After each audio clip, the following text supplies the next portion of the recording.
नमस्कार दोस्तों, आज के इस वीडियो में हम आप यूपी होम गार्ड के 50 महत्वपूर्ण प्रश्न के बारे में बात करने वाले हैं। ये सभी सवाल एग्जाम के लिए बहुत ज़रूरी हैं, तो वीडियो को पूरा देखें। चलिए हम शुरू करते हैं। हमारा पहला सवाल है, प्रश्न एक कहता है कि उत्तर प्रदेश में होम गार्ड संगठन की स्थापना कब हुई थी। देखो, जो उत्तर प्रदेश होम गार्ड संगठन की स्थापना हुई थी 6 दिसंबर 1963 में। अगर पूछे किस तिथि की हुई थी तो आप कह सकते हो 6 दिसंबर। ठीक है, तो ऑप्शन बी बिल्कुल करेक्ट हो जाएगा, 1963। प्रश्न दो कहता है भूमध्य रेखा किस अक्षांश पर स्थित है। तो पहले बात करें कि भूमध्य रेखा की। भूमध्य रेखा कितने देशों से होकर गुजरती है? मात्र 13 देशों से होकर गुजरती है, और इसे हम काल्पनिक रेखा भी कह सकते हैं। ये कितने? 0 डिग्री पर, यानी ऑप्शन ए बिल्कुल करेक्ट हो जाएगा, 0 अक्षांश पे। प्रश्न तीन कहता है उत्तर प्रदेश होम गार्ड का मुख्यालय कहाँ स्थित है। देखो, जो उत्तर प्रदेश का होम गार्ड मुख्यालय है वो कहाँ पे है? यूपी की राजधानी लखनऊ में है, तो ऑप्शन ए बिल्कुल करेक्ट हो जाएगा, लखनऊ। प्रश्न चार कहता है भारतीय संविधान को बनाने में कितना समय लगा। देखो, जो भारतीय संविधान था ये कब बना था? ये 26 नवंबर 1949 को बना था। लागू हुआ था 26 जनवरी 1950 को, लेकिन बनाने में जो समय लगा था वो कितना लगा था? 2 वर्ष 11 माह 18 दिन, तो ऑप्शन ए बिल्कुल करेक्ट हो जाएगा। प्रश्न 5 कहता है कर्क रेखा किस अक्षांश पर स्थित है। देखो, जो कर्क रेखा है ये उत्तरी गोलार्ध में 23.5, या कह सकते हैं ऑप्शन बी बिल्कुल करेक्ट हो जाएगा। अगर पूछे ये कितने राज्यों से होकर गुजरती है तो कर्क रेखा 8 राज्यों से होकर गुजरती है। प्रश्न 6 कहता है भारत का सर्वोच्च नागरिक पुरस्कार कौन है। तो भारत का जो सर्वोच्च नागरिक पुरस्कार है वो कौन है? भारत रत्न है, तो ऑप्शन सी बिल्कुल करेक्ट हो जाएगा, भारत रत्न। प्रश्न 7 कहता है उत्तर प्रदेश होम गार्ड के प्रमुख को क्या कहा जाता है। देखो, जो उत्तर प्रदेश होम गार्ड के प्रमुख को क्या कहा जाता है? तो कहा जाता है महानिदेशक या फिर कमांडेंट जनरल, तो ऑप्शन बी बिल्कुल करेक्ट हो जाएगा। नेक्स्ट क्वेश्चन है 8 कहता है मकर रेखा किस अक्षांश पर स्थित है। देखो, जो मकर रेखा है वो दक्षिणी गोलार्ध दक्षिणी अक्षांश पे है, यानी 23/1/2, तो ऑप्शन बी बिल्कुल करेक्ट हो जाएगा। प्रश्न 9 कहता है जिला स्तर पर होम गार्ड का नेतृत्व कौन करता है। देखो, जो जिला स्तर पर होम गार्ड का नेतृत्व करता है वो कौन करता है? वो करता है भाई जिला कमांडेंट, तो ऑप्शन बी बिल्कुल करेक्ट हो जाएगा, जिला कमांडेंट। प्रश्न 10 कहता है कि कर्क रेखा भारत के कितने राज्यों से होकर गुजरती है। देखो, जो कर्क रेखा है भारत के 8 राज्यों से होकर गुजरती है, तो ऑप्शन सी बिल्कुल करेक्ट हो जाएगा, कितने राज्यों से? 8 राज्यों से। प्रश्न 11 कहता है निम्नलिखित में किसमें लैक्टिक एसिड होता है। देखो, पहला ऑप्शन कहता है दूध में नहीं हो सकता, खट्टे दूध में हो सकता है, तो ऑप्शन बी कहता है दही, तो ऑप्शन बी बिल्कुल करेक्ट हो जाएगा, दही में क्या होता है? लैक्टिक एसिड होता है, या हम कह सकते हैं एसिड को क्या कहते हैं? हम हिंदी में अम्ल कहते हैं। प्रश्न 12 कहता है भूमध्य रेखा किस महाद्वीप के बीच से होकर गुजरती है। ठीक है, तो ये कहाँ कहाँ से गुजरती है? देखो, ये एशिया से गुजरती है, अफ्रीका से गुजरती है, दक्षिण अमेरिका से गुजरती है, तो ऑप्शन सी बिल्कुल करेक्ट हो जाएगा, एशिया, अफ्रीका और दक्षिण अमेरिका। प्रश्न 13 कहता है भारत का कुल क्षेत्रफल कितना है। देखो, भारत का जो क्षेत्रफल है कितना है? 32,87,000 किलोमीटर, तो यहाँ पे ऑप्शन बी बिल्कुल करेक्ट हो जाएगा, 3.28 मिलियन वर्ग किलोमीटर। प्रश्न 14 कहता है राष्ट्रीय मानवाधिकार आयोग का मुख्यालय कहाँ स्थित है। देखो, जो मानवाधिकार आयोग का मुख्यालय है वो कहाँ पे है? ये दिल्ली में है, तो ऑप्शन सी बिल्कुल करेक्ट हो जाएगा, नई दिल्ली। प्रश्न 15 कहता है उत्तर प्रदेश का कुल क्षेत्रफल कितना है। देखो, जो उत्तर प्रदेश का क्षेत्रफल है वो कितना है? 2,40,928 वर्ग किलोमीटर, तो ऑप्शन बी बिल्कुल करेक्ट हो जाएगा। प्रश्न 16 कहता है साइबर क्राइम की शिकायत दर्ज कराने के लिए हेल्पलाइन नंबर क्या होता है। या जैसे हम कह सकते हैं साइबर ठगी या ऑनलाइन ठगी, तो जो साइबर क्राइम की शिकायत दर्ज किस नंबर पर कर सकते हो? तो वो कर सकते हो 1930, यानी ऑप्शन डी बिल्कुल करेक्ट हो जाएगा। प्रश्न 17 कहता है क्षेत्रफल के आधार पर उत्तर प्रदेश का भारत में कौन सा स्थान है। क्या पहला है, क्या दूसरा है, क्या चौथा है, क्या पांचवा है? तो ऑप्शन सी बिल्कुल करेक्ट हो जाएगा, चौथा है। अगर देखा जाए भारत का सबसे बड़ा राज्य क्षेत्रफल की दृष्टि से तो वो हो जाएगा राजस्थान, और सबसे छोटा तो वो हो जाएगा गोवा। प्रश्न 18 कहता है महर्षि वाल्मीकि अंतरराष्ट्रीय हवाई अड्डा कहाँ स्थित है। देखो जो महर्षि वाल्मीकि अंतरराष्ट्रीय हवाई अड्डा है ये आपका कहाँ है, ये आपका लखनऊ में है। तो ऑप्शन ए बिल्कुल करेक्ट हो जाएगा, लखनऊ। प्रश्न 19 कहता है रजत क्रांति किससे संबंधित है। देखो क्या ये दूध उत्पादन से है, क्या ये अंडा उत्पादन से है। तो ऑप्शन बी बिल्कुल करेक्ट हो जाएगा, अंडा उत्पादन से। प्रश्न 20 कहता है कि उत्तर प्रदेश का कौन सा जिला तीन तरफ से मध्य प्रदेश से घिरा हुआ है। तो देखो क्या यह झांसी है, नहीं। क्या यह ललितपुर है। तो ऑप्शन बी बिल्कुल करेक्ट हो जाएगा, ललितपुर जो है वो तीनों तरफ से मध्य प्रदेश से घिरा हुआ है।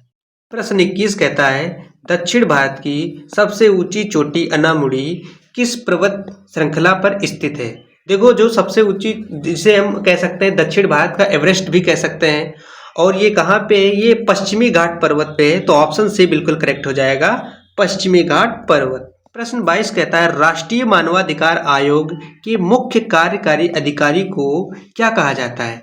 क्या इसे अध्यक्ष कहा जाता है, नहीं। क्या इसे सचिव कहा जाता है, नहीं। क्या इसे महानिदेशक कहा जाता है, नहीं। क्या इसे महासचिव कहा जाता है, तो हाँ कहा जाता है। तो ऑप्शन डी बिल्कुल करेक्ट हो जाएगा, महासचिव। प्रश्न 23 कहता है अंतर्राष्ट्रीय हिम तेंदुआ दिवस हर साल किस दिन मनाया जाता है। देखो जो अंतर्राष्ट्रीय हिम तेंदुआ दिवस होता है वो अक्टूबर के महीने में 23 तारीख को मनाया जाता है। तो ऑप्शन ए बिल्कुल करेक्ट हो जाएगा, 23 अक्टूबर को। अगला क्वेश्चन है, कहता है प्रश्न 24 कहता है कोणार्क सूर्य मंदिर किस राज्य में स्थित है। देखो ये जो सूर्य मंदिर है ये आपका उड़ीसा में पड़ता है। तो ऑप्शन ए बिल्कुल करेक्ट हो जाएगा, उड़ीसा। अगला प्रश्न है 24 कहता है नरौरा परमाणु ऊर्जा स्टेशन कहाँ स्थित है। देखो ये जो नरौरा परमाणु ऊर्जा स्टेशन है वो आपका बुलंदशहर में पड़ता है। तो ऑप्शन ए बिल्कुल करेक्ट हो जाएगा, बुलंदशहर। प्रश्न 25 कहता है हर साल राष्ट्रीय प्रदूषण नियंत्रण दिवस किस दिन मनाया जाता है। देखो ये कब मनाया जाता है, ये दिसंबर को मनाया जाता है। यानी कब, 2 दिसंबर। यानी ऑप्शन बी बिल्कुल करेक्ट हो जाएगा, 2 दिसंबर को। प्रश्न 26 इसको आप इंपोर्टेंट की श्रेणी में भी रख सकते हो। ये कह रहा है भूमध्य रेखा के सबसे निकट देश कौन सा है। तो यहाँ पे तो ऑप्शन बी यानी ब्राजील हो जाएगा। लेकिन कहाँ कहाँ से, देखो ब्राजील है, कोलंबिया है, कांगो गणराज्य है, केन्या है, मालदीव है, सोमालिया है, युगांडा है। ये सब निकट देश है भूमध्य रेखा के। तो ऑप्शन बी बिल्कुल करेक्ट हो जाएगा। प्रश्न 27 कहता है फ्रांस की राजधानी क्या है। देखो फ्रांस की जो राजधानी है वो क्या है, पेरिस है। तो ऑप्शन सी बिल्कुल करेक्ट हो जाएगा, पेरिस। प्रश्न 28 कहता है जर्मनी की मुद्रा क्या है। देखो जो जर्मनी की मुद्रा क्या है, देखो जो पहला ऑप्शन कहता है डॉलर, ये तो अमेरिका की हो गई, कनाडा की हो गई। ऑप्शन बी कहता है यूरो। तो ऑप्शन बी बिल्कुल करेक्ट हो जाएगा, जर्मनी की मुद्रा क्या है, जर्मनी की मुद्रा यूरो है। प्रश्न 29 कहता है पृथ्वी पर कुल कितने महाद्वीप हैं। पृथ्वी पर कुल कितने महाद्वीप हैं। तो ऑप्शन सी बिल्कुल करेक्ट हो जाएगा, 7 महाद्वीप हैं। प्रश्न 30 कह सकते हैं, कहता है संविधान सभा के प्रथम अध्यक्ष कौन थे। क्या राजेंद्र प्रसाद थे, नहीं। क्या डॉक्टर सच्चिदानंद सिन्हा थे। तो ऑप्शन बी बिल्कुल करेक्ट हो जाएगा, सच्चिदानंद सिन्हा संविधान सभा के प्रथम अध्यक्ष थे। प्रश्न 31 कहता है संविधान की प्रस्तावना को क्या कहा जाता है। देखो जो संविधान की प्रस्तावना को आत्मा कह सकते हैं, कुंजी कह सकते हैं। तो ऑप्शन ए बिल्कुल करेक्ट हो जाएगा, आत्मा। प्रश्न 32 कहता है भारतीय संविधान में कितने मूल अधिकार हैं। देखो वर्तमान में भारतीय संविधान में जो मूल अधिकार हैं उनकी संख्या कितनी है, 6 है। तो ऑप्शन ए बिल्कुल करेक्ट हो जाएगा, 6। अगला क्वेश्चन है 33, ये आप इंपोर्टेंट की श्रेणी में भी इसको रख सकते हो। कहता है भारतीय संविधान को किसने हस्ताक्षरित किया था। देखो पहला ऑप्शन है केवल डॉक्टर आम्बेडकर को। ऑप्शन बी कहता है संविधान सभा के सदस्यों ने। बिल्कुल ऑप्शन बी बिल्कुल करेक्ट हो जाएगा, संविधान सभा के सदस्यों ने। कितने ने, 284 सदस्यों ने। प्रश्न 34 कहता है पानीपत का प्रथम युद्ध कब हुआ था। देखो पानीपत का जो प्रथम युद्ध हुआ था वो कब हुआ था, 21 अप्रैल 1526 को। तो ऑप्शन ए बिल्कुल करेक्ट हो जाएगा, 21 अप्रैल 1526, यानी ऑप्शन है 1526। अगला प्रश्न है 35, कहता है स्वदेशी आंदोलन कब शुरू हुआ। अगर ये तिथि पूछ दे तो आप कब हुआ था, 7 अगस्त को हुआ था। लेकिन यहाँ पे तिथि पूछा नहीं है, सन पूछा है। तो कब हुआ था, 1905 को। तो ऑप्शन ए बिल्कुल करेक्ट हो जाएगा, 1905। अगला प्रश्न है 36, कहता है चंपारण सत्याग्रह का संबंध किससे है। ये किससे? किसानों से। किसके लिए? नील की खेती के लिए। तो ऑप्शन ए बिल्कुल करेक्ट हो जाएगा, किसानों की समस्या। अगला प्रश्न है, कहता है 37, कहता है भारत की अर्थव्यवस्था का मुख्य आधार क्या है? देखो जो भारत की अर्थव्यवस्था है वो सबसे ज्यादा कृषि में है, तो ऑप्शन सी बिल्कुल करेक्ट हो जाएगा, कृषि क्षेत्र में। प्रश्न 38 कहता है भारत की अर्थव्यवस्था का मुख्य आधार क्या है? मुख्य आधार या किस पर निर्भर है? तो सबसे ज्यादा कृषि हो, तो ऑप्शन सी बिल्कुल करेक्ट हो जाएगा, कृषि। प्रश्न 39 कहता है हरित क्रांति किस फसल से संबंधित है? देखो जो हरित क्रांति है क्या वो चाय से संबंधित है? नहीं। क्या वो गेहूं और चावल से संबंधित है? हाँ बिल्कुल संबंधित है, तो ऑप्शन बी बिल्कुल करेक्ट हो जाएगा, गेहूं और चावल।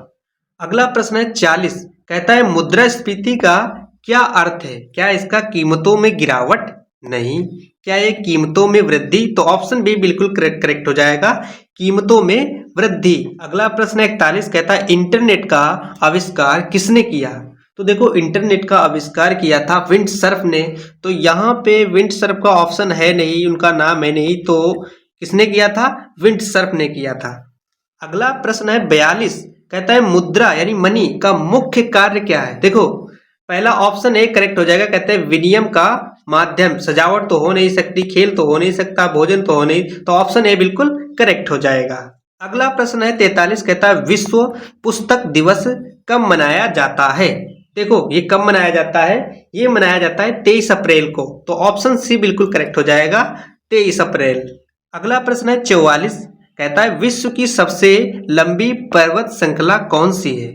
देखो क्या रॉकी पर्वत है? नहीं। क्या एंडीज पर्वत? हाँ, ऑप्शन बी बिल्कुल करेक्ट हो जाएगा, विश्व की सबसे लंबी पर्वत श्रृंखला जो वो है एंडीज पर्वत।